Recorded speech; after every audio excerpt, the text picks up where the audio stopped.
Cue that music.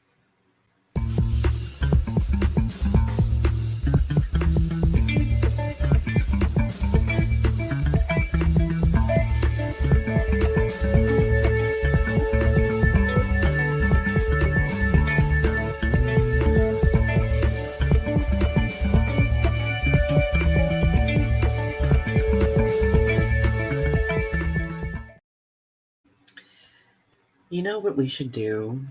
What? We should write lyrics for our intro. Ooh, that would be fun. Like the Golden Girls. Thank you for me. That'd be funny. Restitching the tapestry. Right? Like it's on like some 90s talk show jingle. That would be amazing. Hello, everyone. Welcome back to Restitching the Tapestry. Tonight's episode is 123. We hope One, that two, you've been three, friends.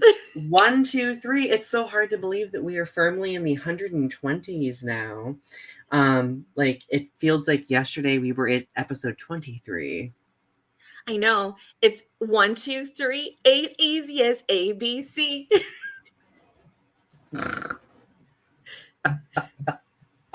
I love that. I'm obsessed. Absolutely. So, oh my God, how have you been and what have you been up to? My life has downward spiraled and I have baked a cake. Oh, No, actually not. I just, I don't know. I've been trying to I just started my college class and I was like, I don't know what I'm doing with my life.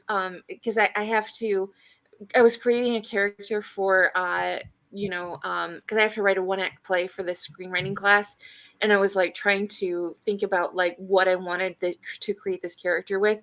And I was like, well, I have no idea. So I was like, I'm going to bake a cake today. And also, I have no sweets in my house. I'm just an ingredient household. So I was like, I guess I'm just going to bake a cake because this is my life now. I mean, that sounds phenomenal. Do you know what an ingredient household is? Yeah, it's just a household that has like you don't have like meals necessarily, but you have like all the ingredients to like use to make specific things or just at your disposal. It's just like you don't have snacks in your house. You don't have like Oh, Oreos, or you don't have like cookies. You have the ingredients to make cookies. So like you yeah. don't have like ready-made stuff. You have to like cook it yourself. So like it's very, you have to like figure stuff out. I think I would argue that we have an ingredient household. Like the only snacky thing that we would ever have would probably be like protein bars. But I usually eat those like on the go. Like if I'm like busy and I need something quick, it's not something I go to snack on. Although there have been desperate times where I have done that. It's like 3:00 in the morning and you're like, I'm going to take a piece of bread and put some like cinnamon and sugar and butter on it because you're an ingredient household. That's the thing that ingredient households do. I've done that before. Okay, so one of my guiltiest pleasures is a peanut butter and banana sandwich. Like I will lather that bread with peanut butter. Absolutely. And then you're an ingredient person. and then like the banana, like, oh my God, it's so good. It's so good. You know what? Also, I used to do this all the time when I lived in Seattle because I was such an ingredient person. Taking a spoonful of peanut butter, taking some chocolate chips, and eating the spoonful of chocolate chips with peanut butter on it. That's such an ingredient thing. So it's like just a spoonful of Reese's, kind of. Kind of, yeah, basically. Oh, I would slam a Reese's right now. Yeah. Oh, anyway. So what have I been up to? Been gardening. I've been gardening. Yeah, was it yesterday or the day before yesterday? One of the 2 days. I was literally outside all day, just like in my plants, like a little forest nymph. You've been looking less pale and pasty lately. I've been noticing that you look like you've actually gotten some sun. I know. Well, it's because at Motor City Pride I got incinerated. Yeah. And it took it a while to kind of it took a while for it to just result in like a nice tan, as opposed to like I looked like a crispy chicken. Like, No, you look like skin cancer aside, you look very glowy right now. oh, thank you. Oh, thanks. Oh my god. Oh, as you can see, everybody behind me, I've been making addition. I cleaned my office today. First and foremost, that was a huge ordeal. Because I have not cleaned my office for like 2 months, and then I was like, I'm gonna go buy LED lights and put LED lights in my background to kind of make my videos pop just a little bit. So, um, I feel bougie with my LED. They look very bougie. I'm very impressed by them. Although we are contending about this in the back room that it's supposed to be yellow and it does look a little greenish, but I like how it looks. I like the color it looks. But Right. it's very yellow still. We were expecting the yellow to be like the yellow of the word tapestry above our video. Like, but it is not goldenrod yellow. It is dingy. No, It's dingy yellow. no, it's light. It's the color that yellow comes out of lights than like you would expect, like you get from the yellow of like goldenrod yellow. It's just a difference of yellows. It it doesn't translate. It doesn't translate. I love our little deep analysis of the Absolutely. anyway. Suffice it to say, though, I'm super excited to play around with it and to have it in my videos. Okay. Current event snapshot. We got stuff going on. There's stuff going on. So what happened on Twitter? So Twitter stopped working because Elon Musk decided to do the rate limit, and I was Oh, so yeah. angry about the rate limit that I actually stopped using Twitter for a while, and I was using Instagram as like I was tweeting, basically trying to like. So I would upload a picture, and then I would like make my little like tweets on the Instagram post like it was Twitter. I was uploading so many pictures of just me having an angry face and just putting like my tweets underneath the Instagram post.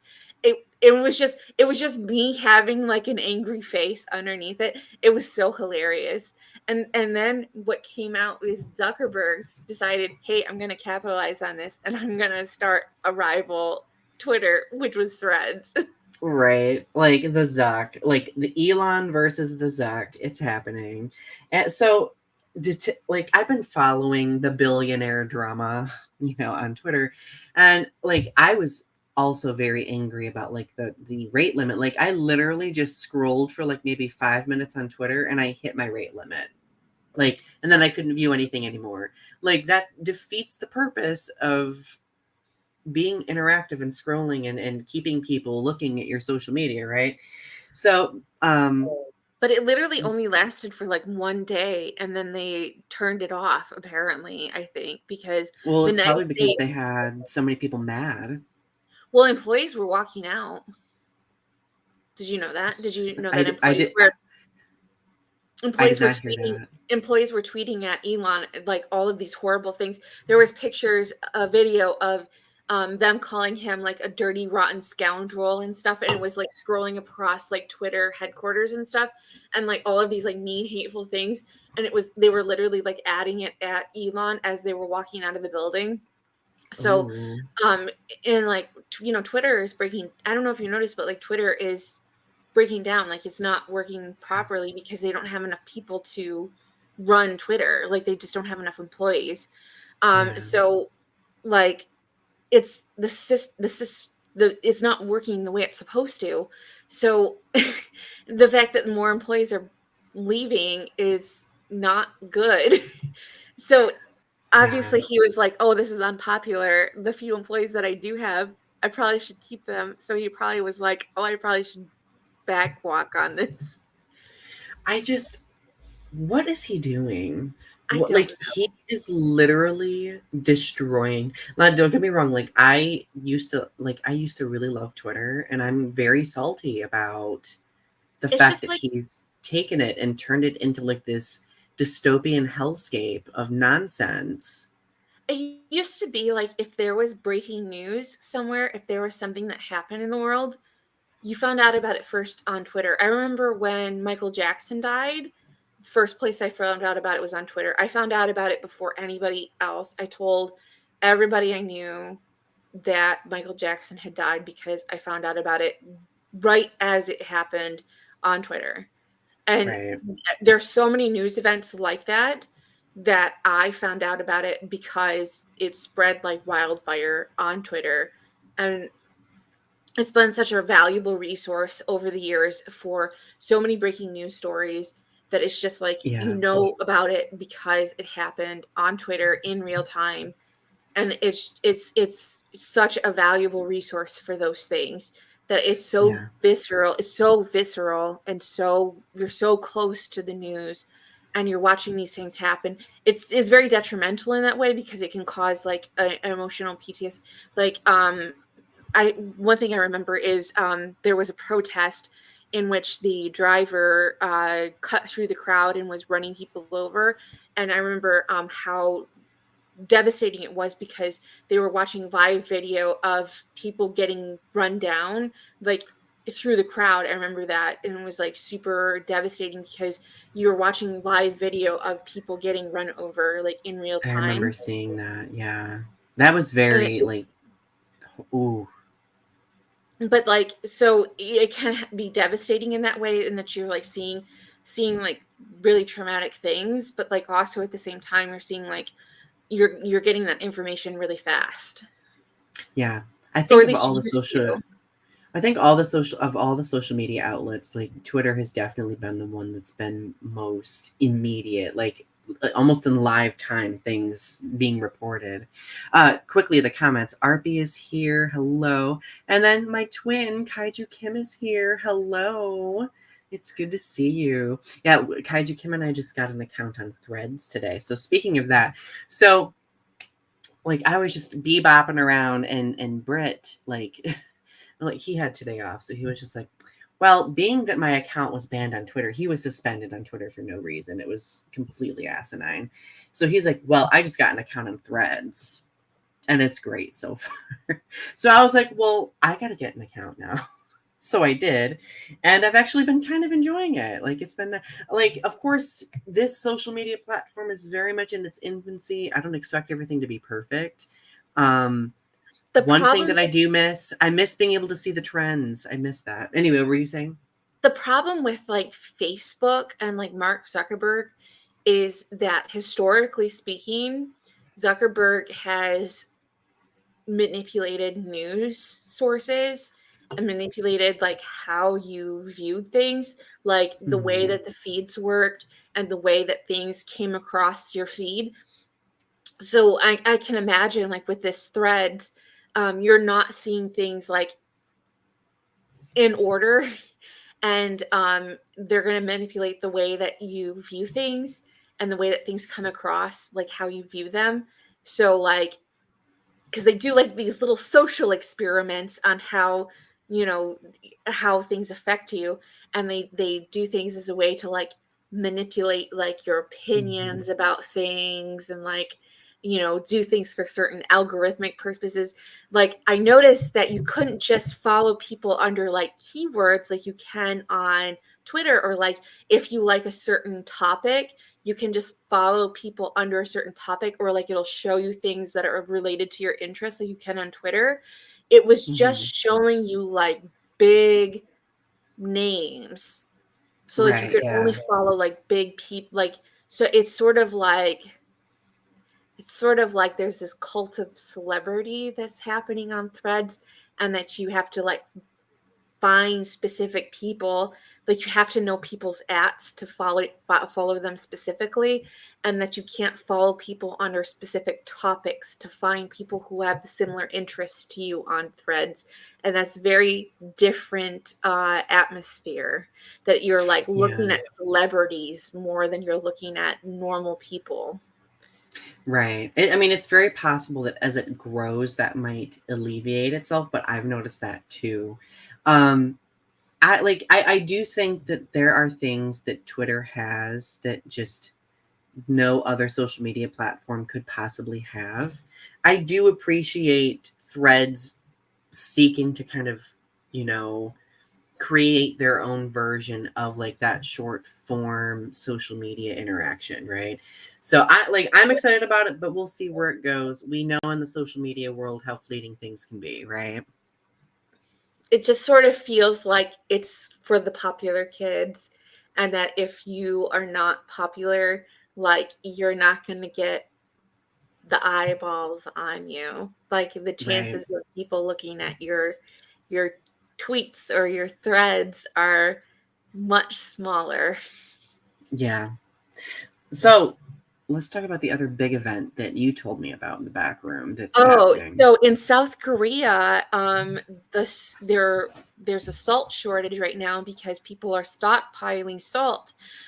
Because in Japan, they have started to release radioactive water from the Fukushima plant into the ocean, and so people in South Korea and other Asian countries in the area are concerned about salt production, future salt production, and so they're concerned about how it's going to affect that.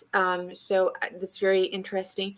That I saw Mhm. like a news article that people were like hoarding salt because they were concerned about what they're not concerned about salt as it is now, but they're concerned about salt in the future and how it's Right. going to affect cooking. They're also concerned about seafood production and how it's going to affect seafood production in the future. That's really scary. Like, Yeah. what? Oh my, I don't know. Like, I'm just at this point where I'm getting so exhausted of poor environmental decision making everywhere. Like, it's so exhausting. Kaiju Kim says about Threads, I'm cautiously optimistic about Threads. It's still very new, and hopefully all the kinks will be worked out over time. I'm hoping so too. I'm just excited that there's finally something that's because I know that there was Blue Sky that was a potential, but it was still in beta testing right now, and that it wasn't open to the public yet.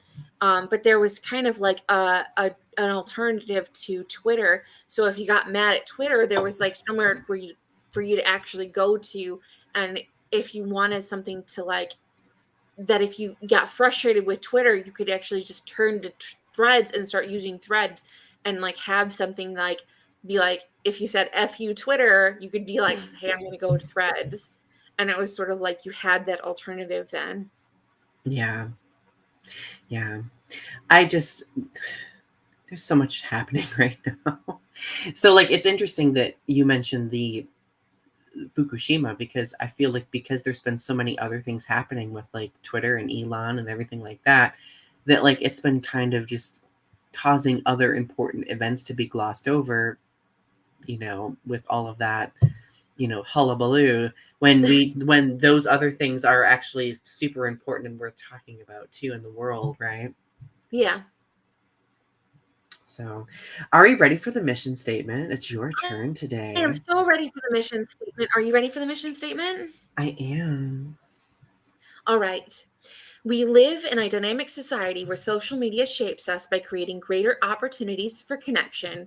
It has led to a developing understanding of the adversity many marginalized communities face, the power causing the adversity, and those who act as bystanders as atrocities take place in real time. Our goal with this show is to make connections and have challenging conversations about social topics, current events, pop culture, and art. Together, let's weave the threads of understanding with what privilege we have in order to learn, educate, and create in a world that's growing. Mm, I love it. I love it. So we've had this episode idea in the books for a very long time about being a good person, and I'm trying to remember why we came up with this idea. Do you remember?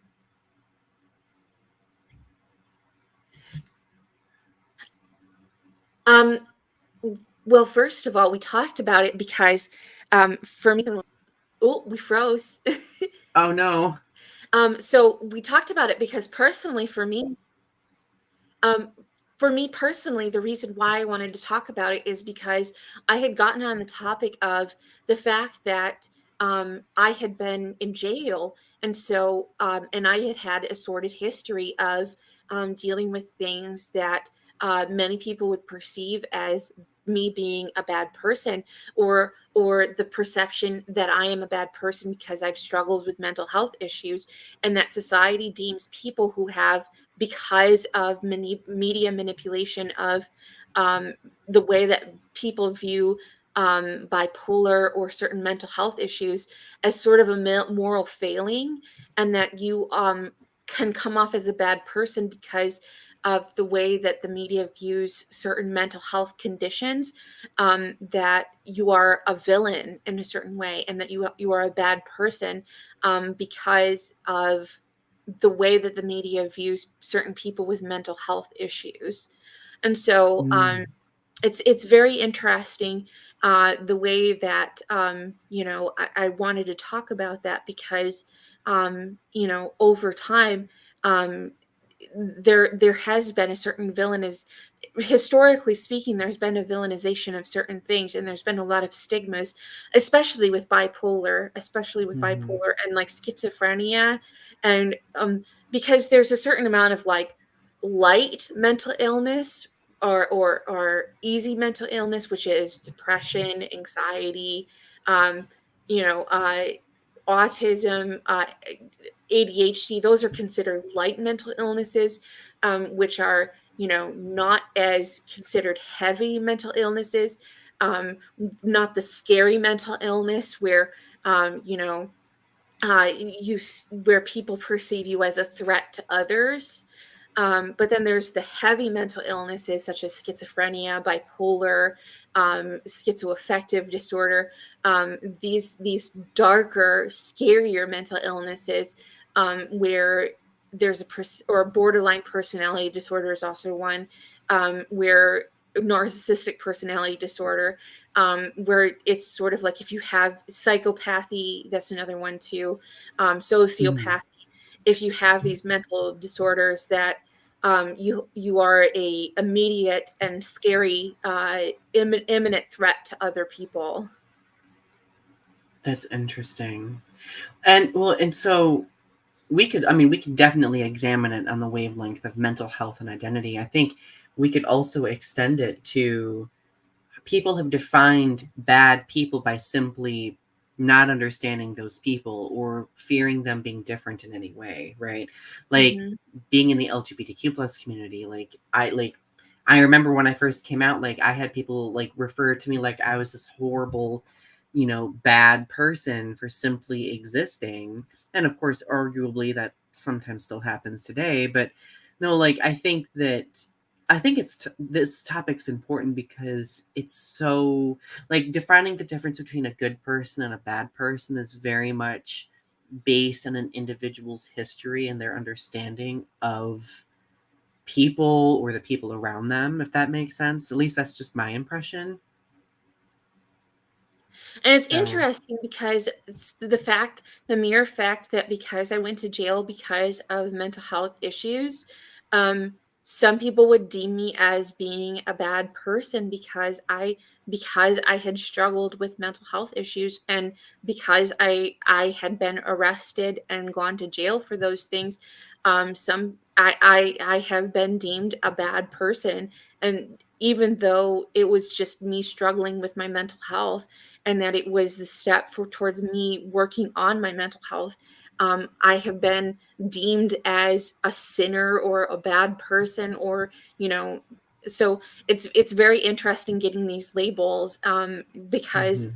and it's so interesting dealing with that label, and that I've had to work on forgiving myself, and working through those consequences of my actions through time, and trying to overcome this past history of struggling with my mental health, and trying to um, you know be gracious with myself, and be great, be um, kind to myself.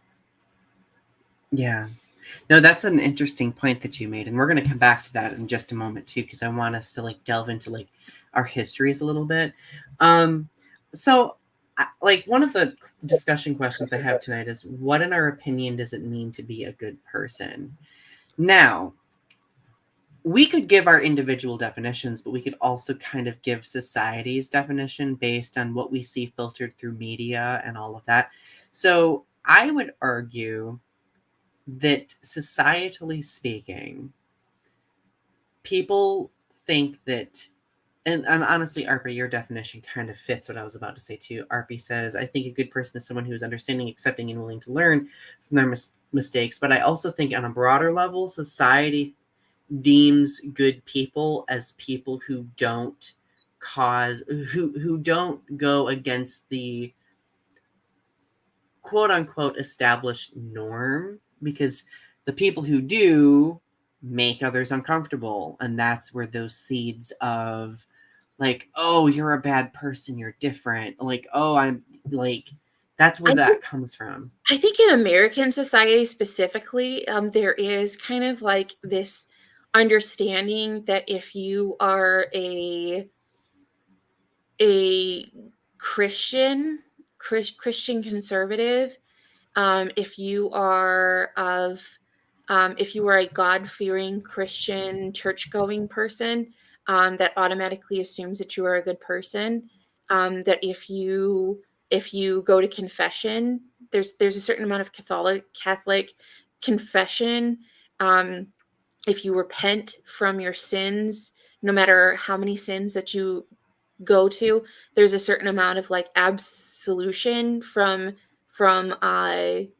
whatever you do, that it doesn't matter what you have done or what you do, you're always a good person.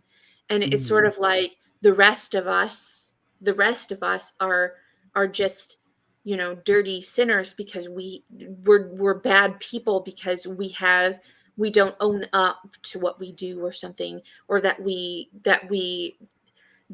even though we make mistakes and that we work to get past those mistakes, it's not the same caliber because we don't go to church and ask God for forgiveness or something, that we Yeah, don't ask some higher power for some kind of respect. it's it's so interesting because like, I mean, I know a lot of Christians, a lot of them are dear friends of mine too, and like you can tell the difference between those who kind of like weaponize that and those who don't, right?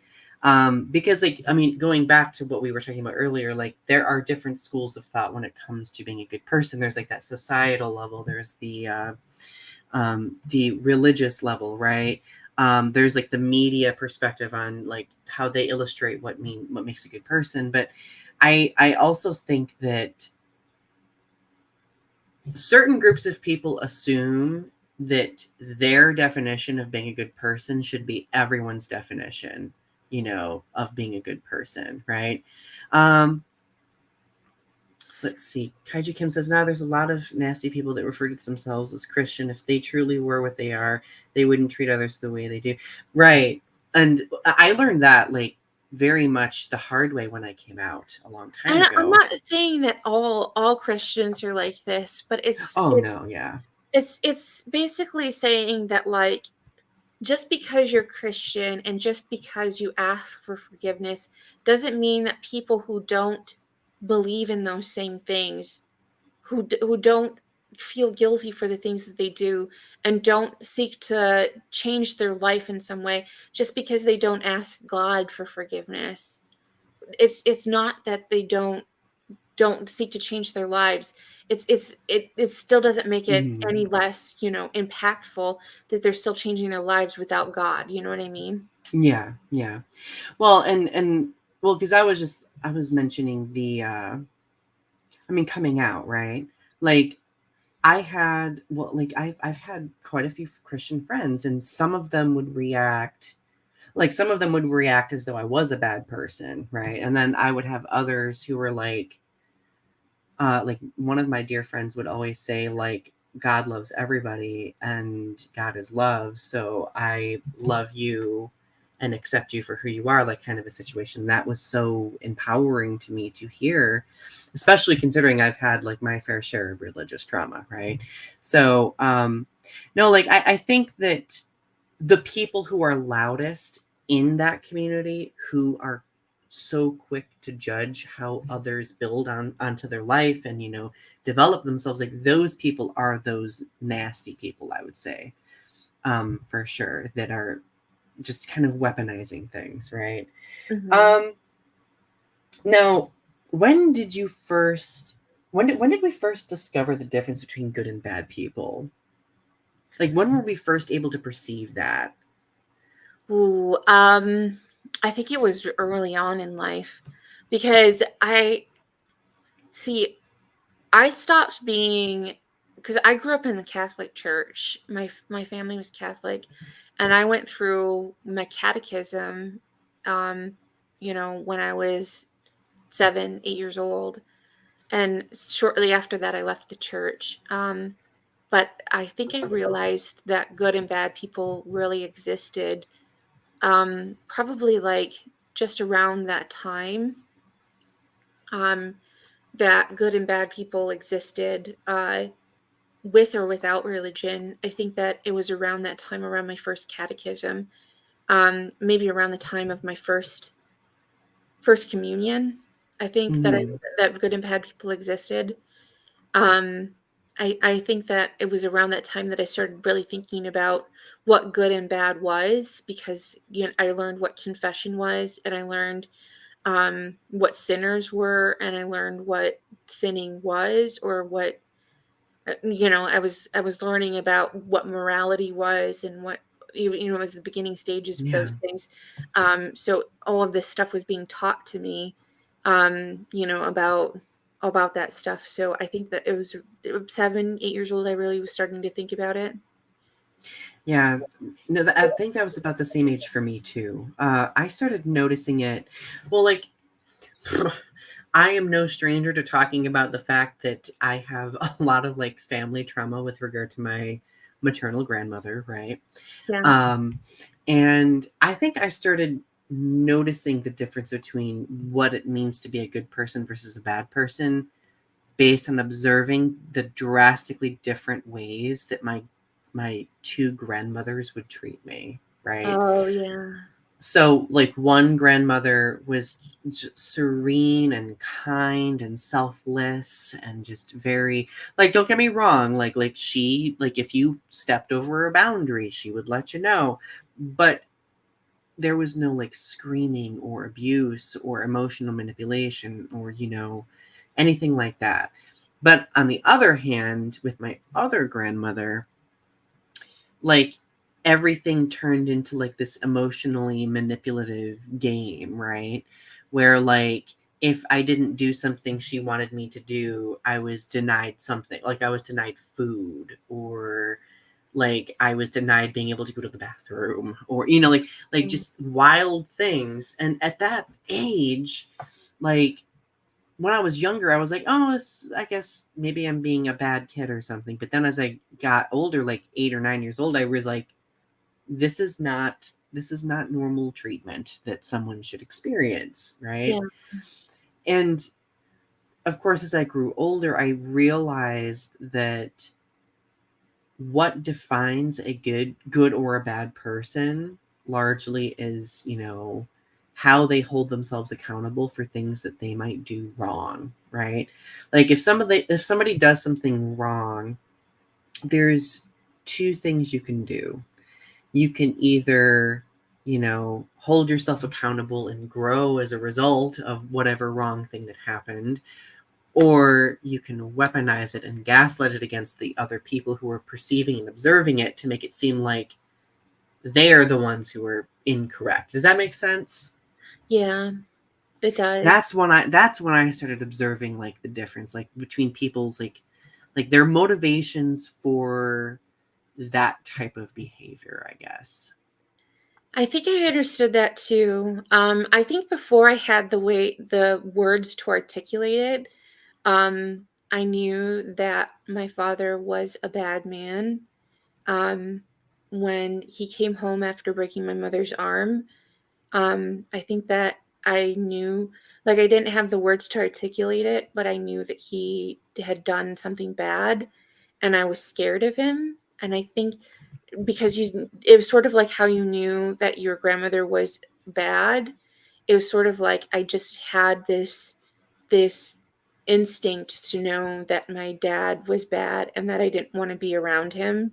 And it's sort of like it's like not having the words to be able to say that he was a bad man, but just knowing instinctively that he was bad, but not having the words to know why he was. It's just knowing that Right. he was. So, did you ever feel like a sense of guilt or shame in the realization of your father being a bad person or my grandmother being a bad person? Like, I experienced shame a lot because, like, I would always have like people justifying, being like, well, she's gone through a lot in her life. She's experienced so much stuff. That's why she behaves the way that she does, kind of a thing. Did you ever experience that kind of a shame or anything? No, as I got older, I experienced anger of why couldn't he be a good person? Mm-hmm. I got Yeah. angry. I was angry at him that why couldn't he just be good? Why couldn't he be a good person? And why couldn't he do good by me? And it just slowly turned to bitterness as I got older that he just couldn't be a good dad or a good person. Yeah. And he kind of weaponized that as to, well, you had you had your stepdad, he was the good person and I'm the bad person. Wow. That's wow. So it was kind of just like he took on this role of he was always just going to be the villain in Mm-hmm. my story, that he was the bad man. Um it's interesting because now that he's dead, it's very interesting uh thinking about what things could have been like had he decided to not be the bad man, that he could have gone down a different path had he just decided that he didn't need to take on that narrative. But it's sort of like he just took on a role that he was going to be this bad man and just always be the bad man. Right. That's and I'm sorry that you had to experience that. Like, it was a little bit different for my grandmother. Like, I think deep down she didn't want to be the villain, but she would always stumble into it, Hmm. you know. But she also was a covert narcissist, so I couldn't tell if she was Oh, my father like was a narcissist too. yeah, like she would be like angry, but then like she would be like crying and regretful over it, and I couldn't tell if it was like genuine or not, you know. Yeah. Like, for all I know, it could have been like a way to get me to feel bad, right? Because that's kind of how that cycle works. Um Now, if we really kind of look at who we've become now, like, how would we define ourselves now in our lives? A good person or a bad person? That's such a polarizing question. I think that I think that I am an even mix of good and bad. I think that I have moments of being mostly good. I think to some people, they might say that I'm a bad person because I've cut them off. That certain people have tried to overstep their boundaries with me, and to them, I probably am seem like a bad person because I don't let them use me, and so to them, um, I have just cut them out of my life, and so have I don't talk to them, or I don't give them, because some people have tried to use me for my money or use me for material things or use me for certain things, and I don't let them do that anymore. And so to them, I probably seem like a really bad person because I don't let Mm, certain things happen. So I probably seem like a really bad person to some people. But to most people, I'm probably a really good person. Yeah. I guess it just depends on your perspective. I think that everybody has like a little even mix of both. Yeah. I think that's what makes our personalities unique. Like, I don't think, like, I do think that each of us have like qualities of both. Like, I definitely resonate with your answer. Um, I feel like those instances where I've made boundaries with people, that's made them upset, as though I've been kind of like deliberately being distant or weaponizing that distance in some way. But I've learned as I've grown older that boundaries are significant, right? Because like we all have a right to feel safe with where we are and who we're with and etc. Now, like I would say that internally, the way I talked to myself sometimes makes me a bad person. Like I'm very much self-loathing, and so like all of those bad things that I used to be told sometimes by like say like my grandmother, like I have instances at low points where I tell myself those things, right? Okay, so let's look at the comments. We got some comments rolling in. RP says, I think you guys are beyond good. Thank you. No Kaiju thanks. Kim says, when I was younger, I saw some narcissistic traits in a family member. Whenever I tried to set boundaries with this person, they would guilt trip me. Thankfully, I'm able to keep my distance now. And honestly, sometimes like making that decision to put that distance is so difficult, right?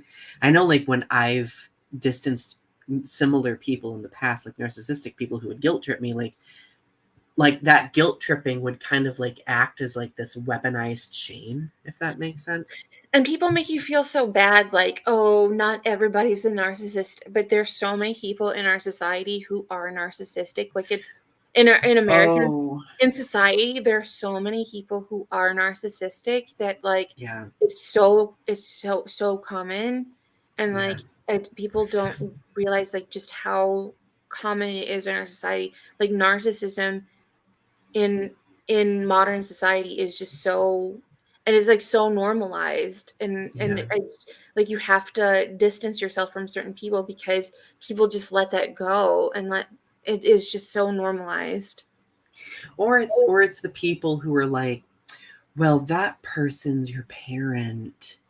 Like you only get two parents, or that person's your grandmother. Like be the bigger. Like I get like the thing that sets me off is when somebody tells me to be the bigger person. I'm just like, oh hell no, you did not. Or this person is such and such to you. You really can't cut them off. You really can't snip snip snip snip. Right.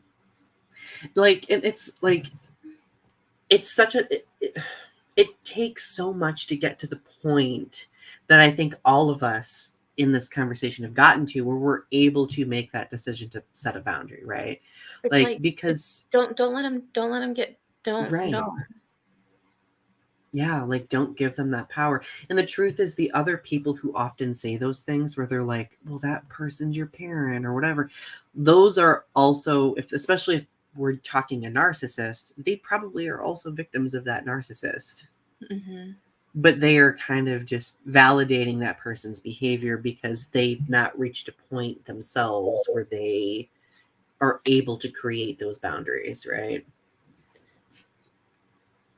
It's just Oh, because so we don't want people to, because it's sort of like we feel like every relationship is precious, and that you don't want to regret, cutting someone off in the long run. But the fact of the matter is when someone does more harm than good, what's the point of staying in a relationship if it's going to be more detrimental than not? right.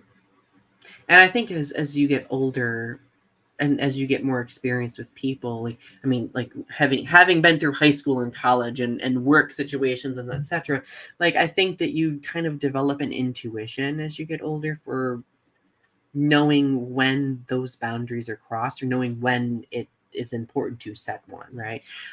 Sophia says, hi, you're not a bad person, Ari. Sophia, it's good to see you. Thank you, Sophia. Nice to see you. And RB, I am not rocking a band shirt. Um, but yeah, like I would say that I am like going back to the question that I significantly diverted us from.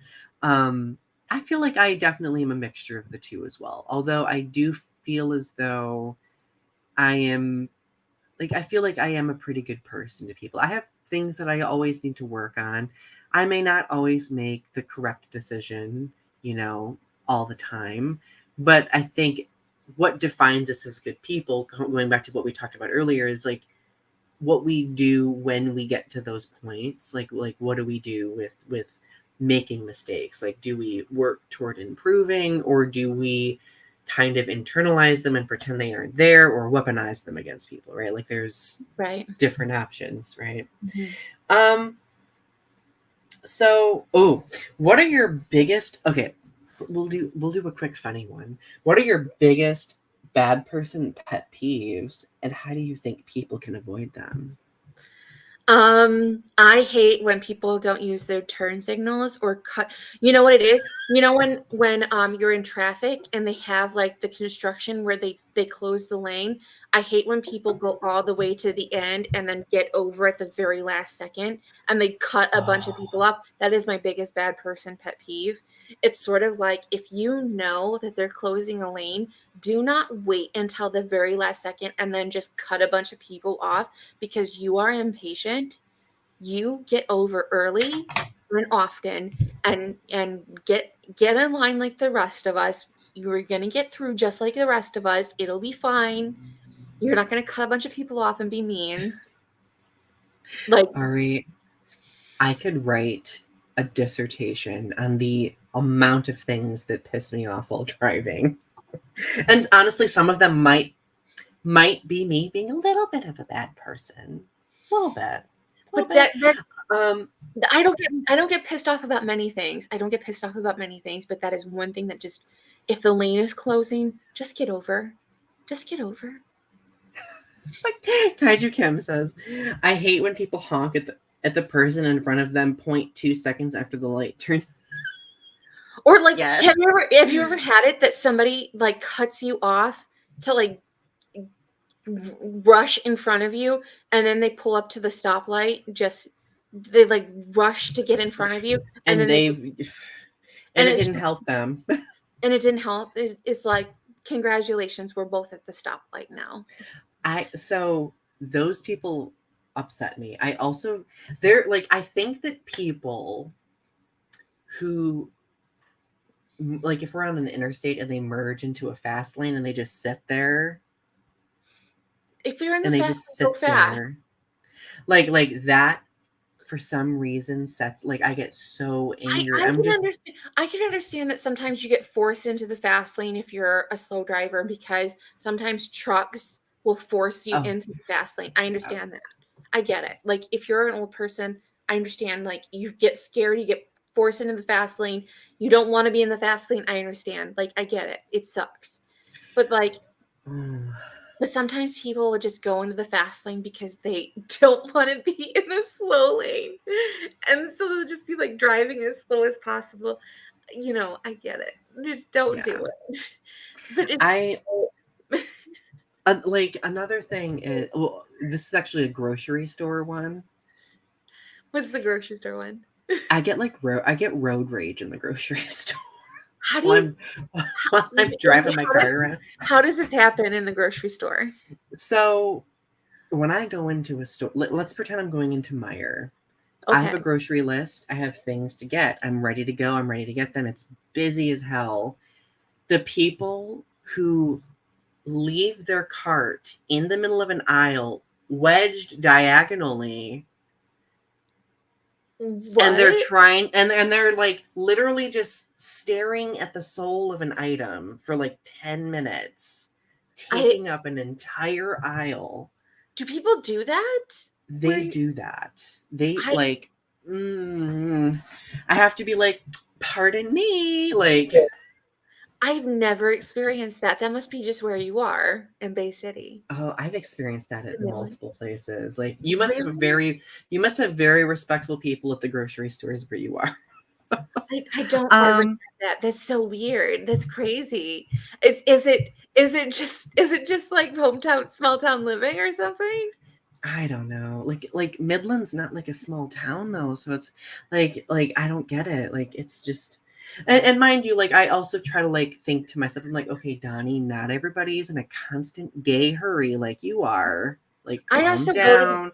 I also don't go to the grocery store at the busy times. I always go like when it's not busy because I don't like crowds and I don't like having to wait at the grocery store. So maybe that's just like a smart move on my part is just I go at the off hours. Right. So Kaiju Kim says, oop, it's not, there we go. One time someone honked at my sister for stopping at a stop sign. Oh, how inconvenient that your sister follow the law, Why? right? Oh my goodness.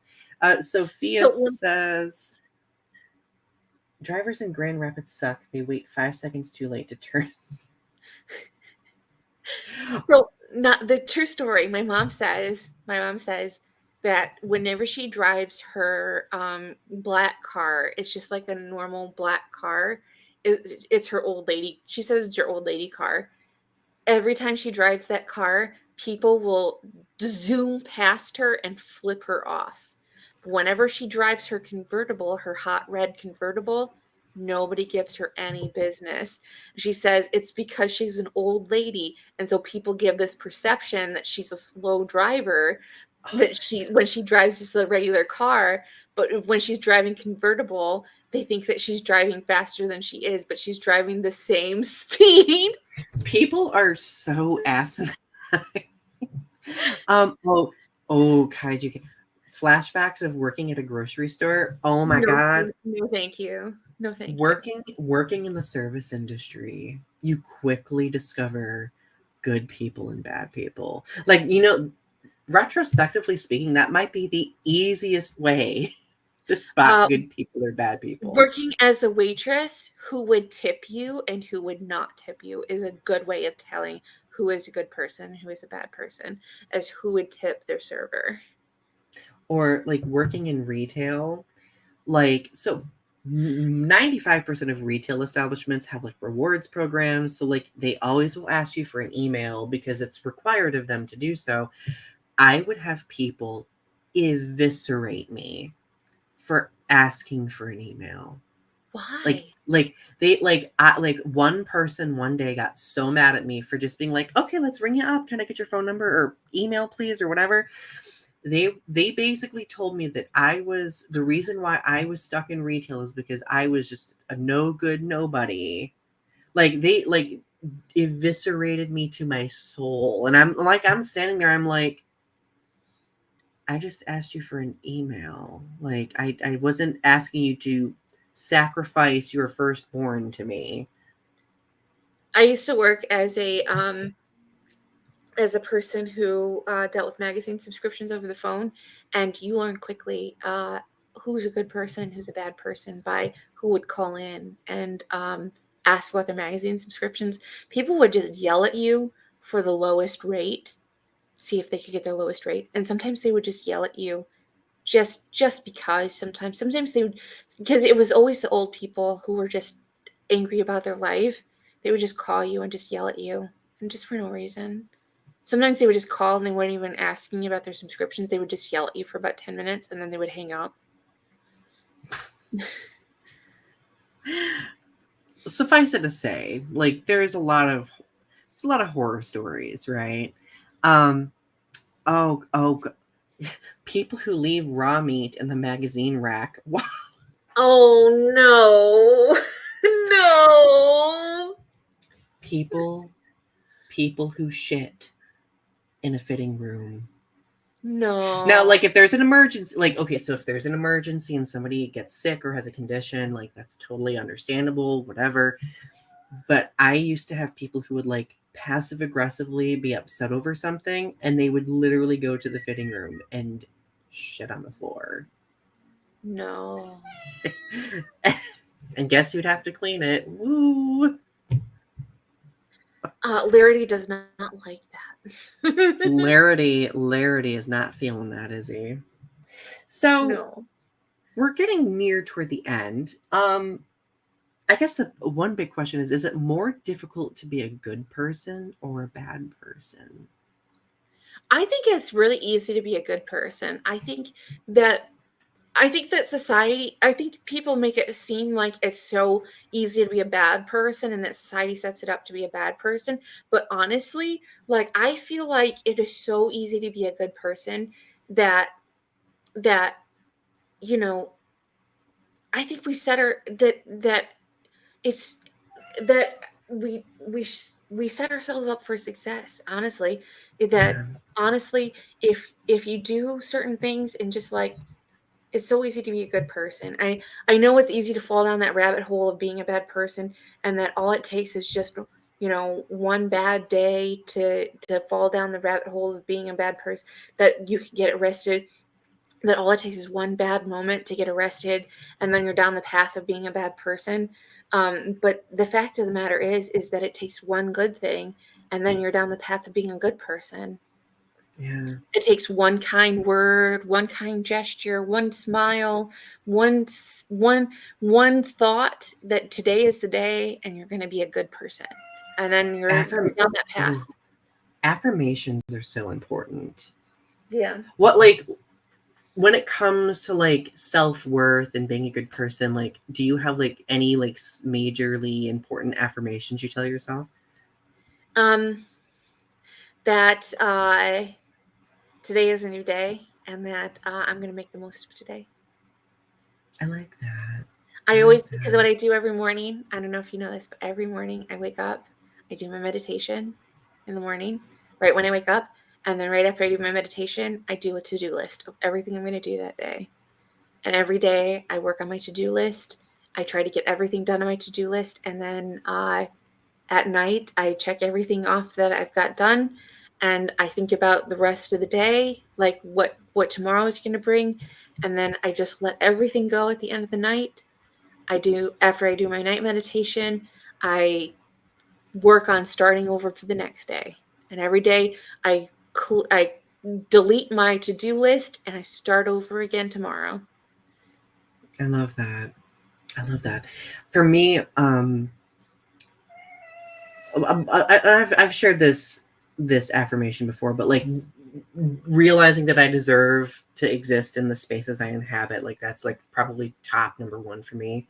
But like I always kind of tell myself like no matter what you come up against, like whatever you come up against isn't always out to hurt or damage or weaponize something against you, right? Because I think that sometimes like because we've had trauma or we've gone through some certain things, like we have like this knee-jerk reaction, to what people say or do, right? um so for me that's probably one of the big things that I tell myself is like not everybody has some ulterior motive. And that helps get me through a lot of stuff. I think that's a good one. Oh, Kaiju Kim wants to see Larity. Oh, sure. Hang on. Oh, hello. Oh, look at that handsome face. Larity's demanding food, isn't he? Yes, he is. Yes, you He's so are. cute. He gets very insistent. Usually toward the end of our streams, he'll start yowling. I I know. love him so much. So our final question then for tonight. Kaiji Kim says, precious baby. He is a precious baby. Okay, so what advice do you have for people striving to be better? Considering we're always striving to be better, like I feel like we know a lot about striving to continue to grow. So, what advice do you have? My advice is that you are just set yourself up for success. Just always treat every day like a gift. That you are not a bad person. You are not as bad as you think you are. That you have the ability to do the right thing, and you should watch that movie by Spike Lee, Do the Right Thing. That you have the ability to set yourself up for success, and that all it takes is just one action, and that you have the ability to set yourself on a good path. Right. Oh, I love that. And if like my final thought with regard to this is, if for some reason you do find yourself in a place where you make a mistake, maybe you do something wrong or you say something to someone that doesn't come out the right way, like, it's okay to make mistakes. Like, it is human to make mistakes, right? I think holding ourselves to the standard of perfection and being perfect people is not realistic. So Yeah. if you make that mistake, think about like how you bounce back from it. Like, what can you do to be accountable? What can you do to make amends? What can you do to learn from that experience in order to grow as a person, in order to solidify a friendship, to make some connection stronger? Sometimes, like, if there is a mistake, like, maybe the question you should ask yourself is this the appropriate time for me to create a boundary, right? Mhm. Or has someone created a boundary with me that I've not thought about, that maybe like maybe I've crossed something, right? So like Mhm. there's so like I think asking yourself those questions, posing yourself those questions, like I don't think that's a negative thing so long as you don't lose yourself in posing those questions. Yeah. Yeah, Sometimes it's a matter of growing as a person and that learning about for the next time that maybe you've lost a friendship or lost something in the future for lost something, but it'll help you grow as a person and that you'll learn for the next time. absolutely. This has been a good conversation. Everyone, thank you so much for coming tonight, and thank you for participating in the chat. It was great hearing your perspectives. Of course, please click like on the video, share our show around, subscribe to this channel if you haven't yet. Go subscribe to Ari's channels, Strange Nothings. You can find the link to that in the description. Um, Tarot Time with Ari, and oh gosh, what's the name of your Hoochie water baby. channel? Busha baby. I always mispronounce your water channel. If it's been encouraging me to drink more water, so I appreciate that. So, Absolutely. oh, thank you, Kay. It was great to have you here tonight, Kaiju Kim. It's always great to see you and to have conversation with you. So, we'll see you again next Thursday. We love you, and you have a good night. Bye. Mwah.